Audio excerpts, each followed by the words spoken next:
A warning from top U.S. officials that defense cuts, the sequestration as it's referred to, could have very serious implications for our military, could even lead to war, the big cuts.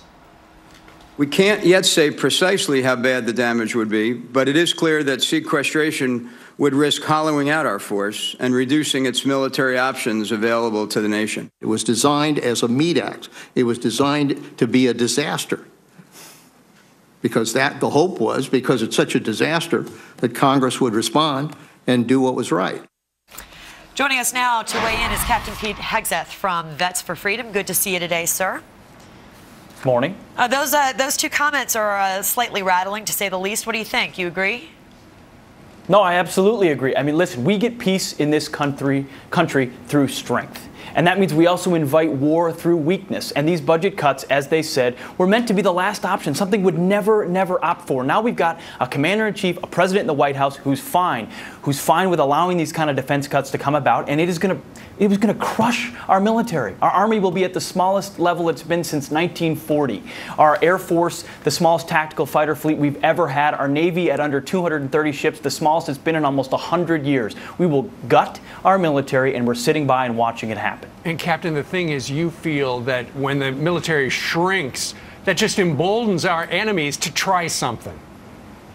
Sure it does. I mean, Steve, I know you were never bullied on the playground, but you know, when you're not the top dog, if you look weak, someone's going to challenge you. And that's exactly what happens. We're on top right now, but you've got Russia, you've got China, you've got looming threats. They're building up their military. We know China's building aircraft carriers and trying to project its power, while we're shutting down aircraft carriers and not building the 5th generation fighter plane. We invite those kinds of challenges, whether it's the Strait of Hormuz, whether it's Taiwan, whether it's Iran, when we don't stand up and strongly by funding the kinds of priorities that we have as a country. Well, the White House says, look, don't blame us. This is in Congress's lap. This is a quote from Jeffrey Zients from the Office of Management. Congress has thank you. Congress has time to act to avoid sequestration by passing balanced deficit reduction it was charged to undertake in the Budget Control Act. Should it get to a point where it appears Congress will not do its job, let me assure you that OMB, DOD, Department of Defense, and the entire administration will be prepared.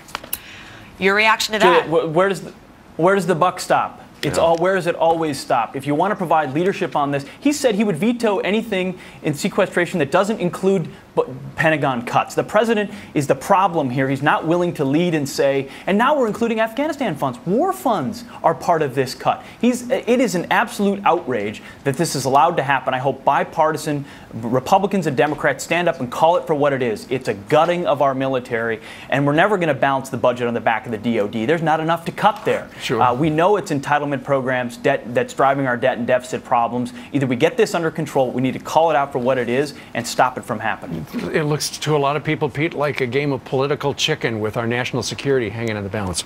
All right, Pete Hegseth, Captain with Vets for Freedom, joining us today from the beautiful city of Charleston, South Carolina. Peter, thank you. That's right. Thanks.